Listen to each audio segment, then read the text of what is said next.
Hello everyone! Today I'll be going over some tips for beginner Genshin players.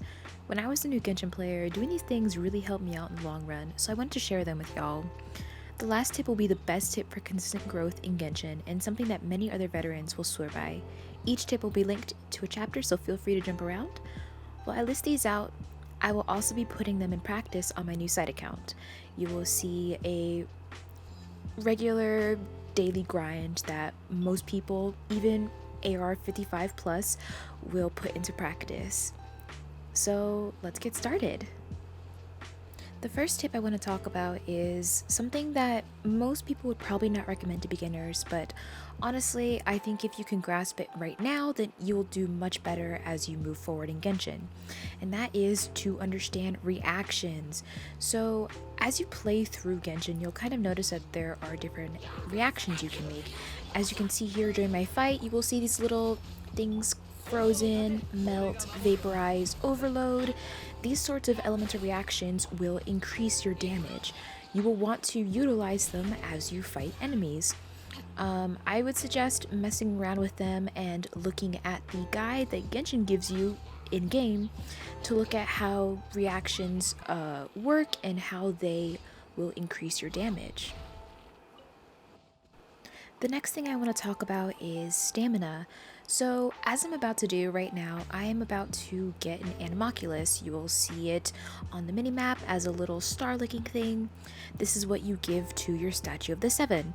There will be different types of oculuses depending on the region that you're in, but basically when you give these to your statue, you increase your stamina.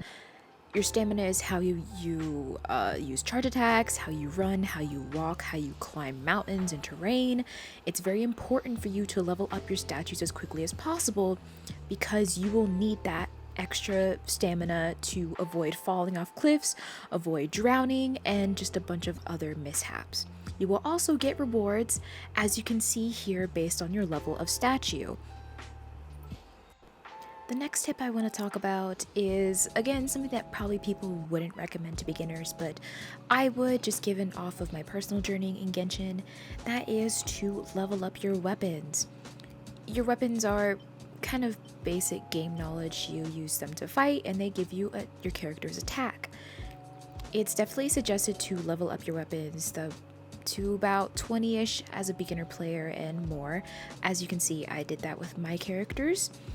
And in the same line, also to get artifacts on your characters. All of these little flowers and feathers that you saw are artifacts. You want those on your characters. They give you extra stats, they give you defense, elemental mastery, attack, health, so many other stats that your characters will need right now and in the future. So it's definitely a good idea to get onto those things, leveling up your weapons, leveling up your artifacts, and equipping them on your characters. I didn't do it when I was a first Genshin player, and I sorely regretted it when I realized my characters were not doing damage. So I suggested just put them on. They don't have to be perfect. They don't have to be perfect for a long while, but that little extra boost in attack could save you the heartache of not killing an enemy. If you want help on artifacts, I will be making a guide to artifacts for basic and medium level Genshin players, so stick around for that. So I just kind of gave you guys two tips in one, so I want to go to another more basic tip that I feel like a lot of Genshin players would agree with. Genshin is a grinding game at its core. It is a game where you have to collect everything. As you see, I go ahead and pick some flowers, I pick some butterflies, I pick everything around me.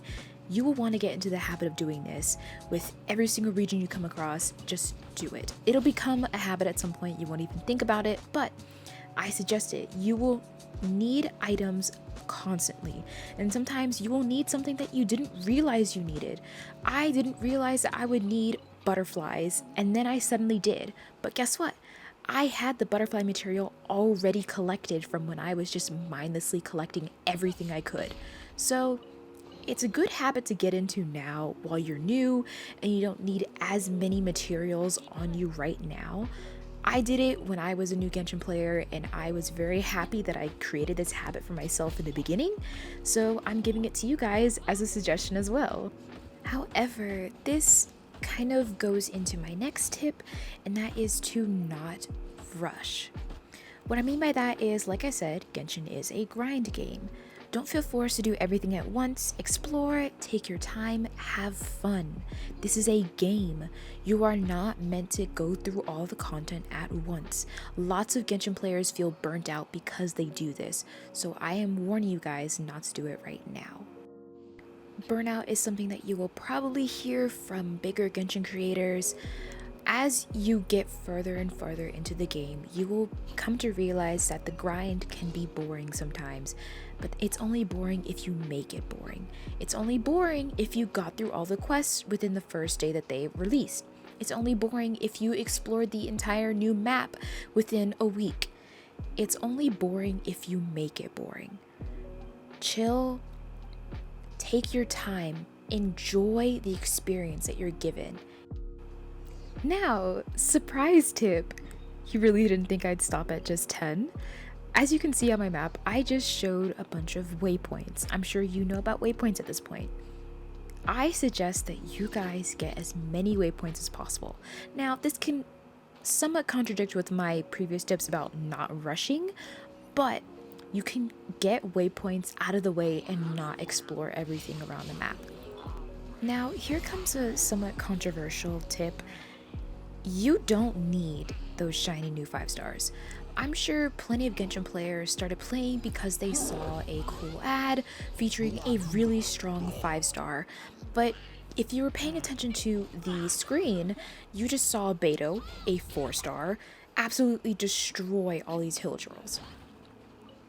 In the beginning, you really don't need a lot of damage in order to progress.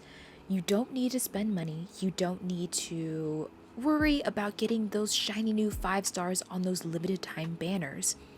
Focus on enjoying the game right now, getting the basics down, and then in the future you can save up for those 5 stars that you really want, because I will admit 5 stars make your job easier, but you can still get the job done with just your 4 star. Now, I'm showing you guys my inventory right now and all the things that I have collected so far. I am AR 25, so I'm not that far into my Genshin journey. It's very easy to level up in the beginning, but you can still see that I have a lot of things collected so far. Kind of showing you guys the tip I mentioned earlier about collecting everything. We're getting kind of near the end, so I wanted to mention a couple other things that are more practical. One of them being mark your map. It sounds ridiculous. I didn't start doing it until about midway in my Genshin career, but it saves time when you want to farm. When you have a specific flower that you need for a character, and there's only certain places in a region that it spawns, marking your map at those locations makes your job a whole lot easier. Marking your map at specific mob spots, marking your map at specific ore spawns, it just makes things so much easier. Now, here is the tip right before the biggest tip that I have for any new Genshin player. And this tip is do the Archon Quests. It might seem kind of obvious, but the main quest that you are first introduced to with the Traveler, I suggest you do it. You will have to do it at some point either way. In order to unlock new regions, in order to unlock new content, you will have to do the Archon Quest. But you can do it as soon as you get it.